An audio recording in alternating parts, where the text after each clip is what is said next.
pretty extensive when you get into the professional stuff. That how many hours? Depending on the campaign, depending on the time of the year. Like when the pre-season, you do a lot of fitness training. You're trying to get your fitness up.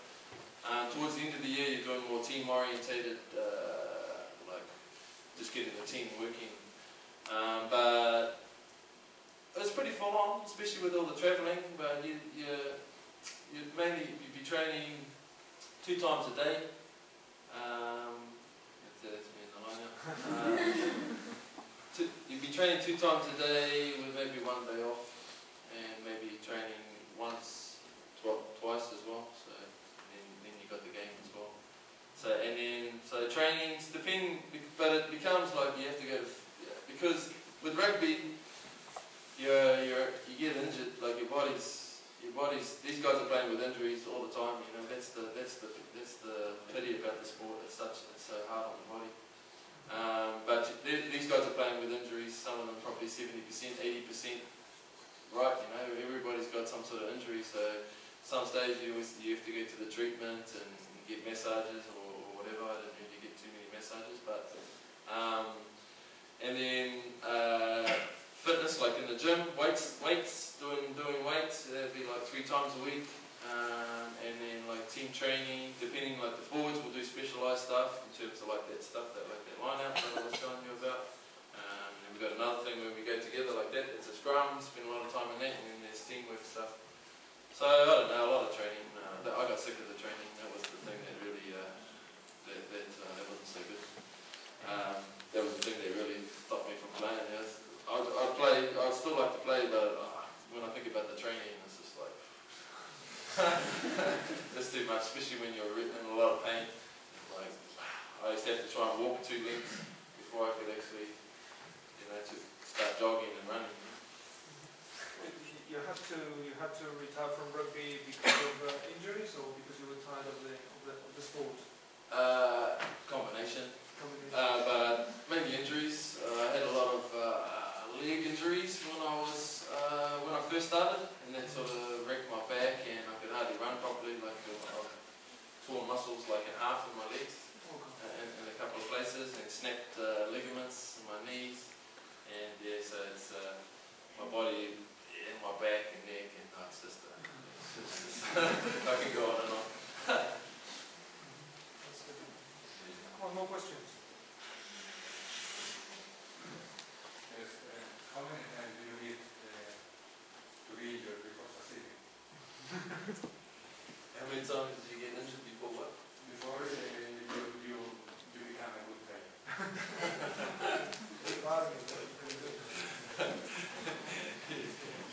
How many times do you need to get injured before you become a good player?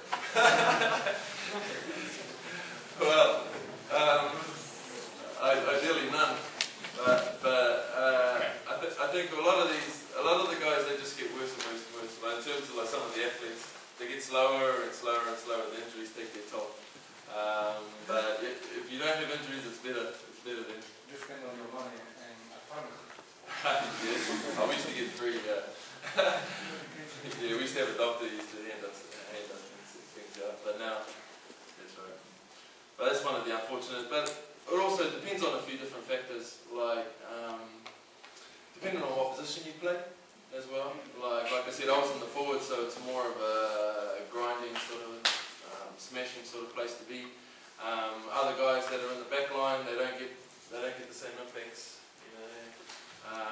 Also, depending on how you play, depending on how you look after yourself after the game.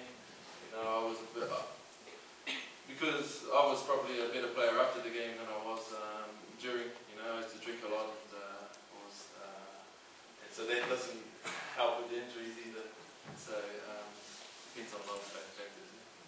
Yeah, how do you unwind after a match? After such because you have to be like, it's 2 hours before the match. You have to start the warm up, everything, and later how do you unwind? How do you relax after so much impact and so much exercise? Yeah, it's very difficult, but it doesn't start here. It starts the week. It starts the week before. You start to think about the game. You start to. It's a stressful situation. And so after the game, yeah, like your adrenaline's been pumping. You're pretty tired, but that all depends. The guys do a lot of different things, but I think it's just time. It's pretty impossible to sleep after a game because we play at 7:30 at night. And so yeah, just it's more celebration and one you winning. About this third half or something like that. After The third half. the third half. Yeah, that's right. More questions?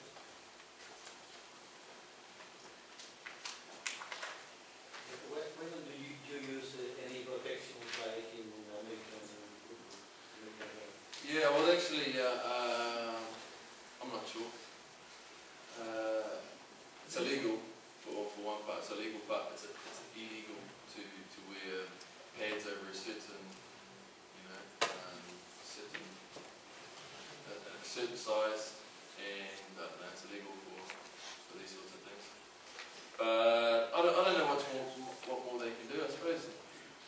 Yeah, it's the bruises aren't really a problem, but I think it's just more the jolting to the skeleton. I think which was the hard part. It's just because it's like you're in a little car accident, so your body's just constantly getting. I don't think you can do much about that. The bruises aren't so bad. The joints, the bones. The joints, the ligaments. These are the things that still hurt. Have you lost any teeth because of this sport? Have I lost any teeth? Yes. Yeah, I've had a couple of teeth punched in, but they didn't fall out, but they died. I suppose I lost them, but I'm still hanging on to them. But not too bad. I think I was unique in some ways. I never played the game with any mouth protection. I never played once with any mouth guard. And so, I don't know, I just never bothered to get used to one. But, so I think I was quite lucky. But when I used to play, I used to have my head down a lot like that. When I would tackle, I never used to put my face in the way, so my neck took a lot of the punishment, not my face. But yeah, a few times once I had my face stood on, like there, and my jaw cracked, and that tooth, it was the same tooth that had been smashed, that sort of was poking out, and that wasn't so good. Someone stood on my face.